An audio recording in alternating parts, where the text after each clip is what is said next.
Oke, Pak Imam. Oh, Saya ada pertanyaan ini. ya. Pertanyaan menarik. Hmm. Sepanjang hidup saya ini saya sering melihat orang-orang itu menjadikan pantai ini sebagai tempat favorit untuk menghabiskan liburan. Mengapa itu bisa terjadi? Ya, saya kira pantai itu memberikan satu keleluasaan pandangan. Sebagaimana kita kalau lihat, yang namanya pantai itu luas, apalagi ketika melihat air, ombak yang berdebur setiap detik, itu memberikan satu kesan bahwa hidup itu terus bergerak. Angin terus menerpa kita. Lalu apa yang membuat kita harus berhenti melakukan kebaikan misalnya? Apa yang membuat kita harus bersedih, apalagi berhenti, ditelan kemalasan, kebingungan? Padahal dalam suasana pantai kita bisa lihat tidak sedetik pun angin berhenti menerpa wajah kita. Bahkan dengan angin yang begitu kencang, anak-anak sangat mudah bermain layangan, ya. Ini menunjukkan bahwa energi di pantai itu memang besar. Itu secara makna. Lalu kenapa orang menjadi tertarik datang ke pantai? Secara empirik bisa kita lihat manusia itu selama ini sibuk bekerja.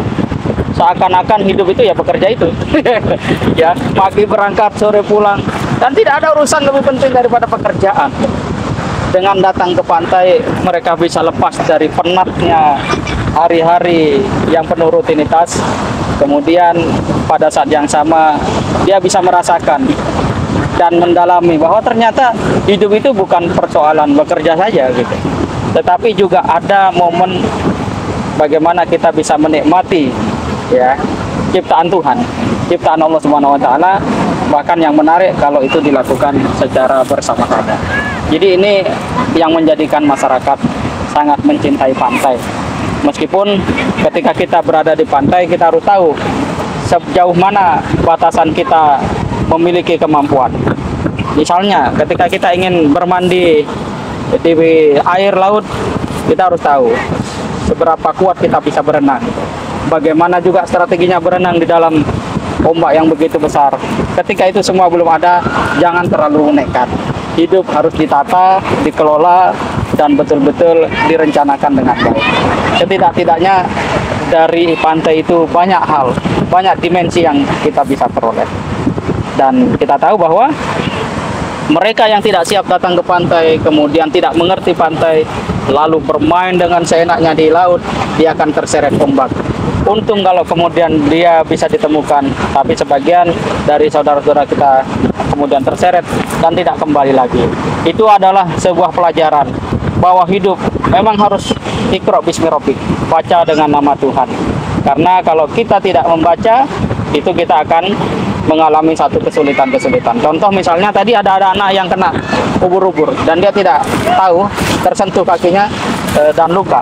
Padahal ternyata pas saya berjalan ke sana kemari sudah ada tulisan hati-hati ubur-ubur beracun. Nah, itu menunjukkan bahwa tingkat pembacaan kita harus mengendalikan seberapa jauh kita akan melakukan tindakan. Jangan sampai ada tindakan yang tidak berbasis bacaan. Itu akan sangat berbahaya. Kira-kira begitu, saudara. Oke, berarti kita harus lebih takut kepada kebodohan daripada mitos yang beredar di... Ya, saya kira ketidaktahuan itu memang hal yang dibayar dengan sangat mahal. Orang yang tidak tahu pasti mahal. Itulah kenapa dulu Imam Syafi'i memberikan satu kode bahwa kalau kamu tidak tahan perihnya belajar, kamu akan menghadapi perihnya kehidupan. Itu sudah kode bahwa kalau kita tidak punya ilmu, kita tidak punya skill, kita tidak mempersiapkan diri, ya pasti kita akan ya habis, tergilas. Bahasa di dalam konteks revolusi hari ini, ya, revolusi industri itu, manusia hanya berhadapan dengan dua kondisi saja. Kalau dia bisa menyikapi perubahan, maka dia akan semakin bergerak dalam gelombang yang positif. Tapi kalau dia tidak siap, dia hanya dua kemungkinannya, tergilas atau dilindas, dan dua-duanya tidak mengenakan. Jadi harus membaca, nggak bisa tidak. Kalau tidak tahu jangan coba-coba, jangan mau tampil seperti seorang-orang yang seolah-olah sudah paham, seolah-olah itu. Dan ini kalau kita tarik ke konteks orang-orang di Jakarta gitu ya, yang berdebat setiap hari, kadang kita tidak tahu dia itu berbicara basis apa gitu loh. Nah ini yang kemudian menjadikan seseorang tidak mampu memiliki satu tiang di dalam setiap pendiriannya, sehingga apa yang dia sampaikan seringkali hanya karena omongan orang yang dulu orang Yunani menyebutnya sebagai mitos, dan itu adalah hal yang betul-betul sangat merugikan diri sendiri. Oke, barakallahu fiik.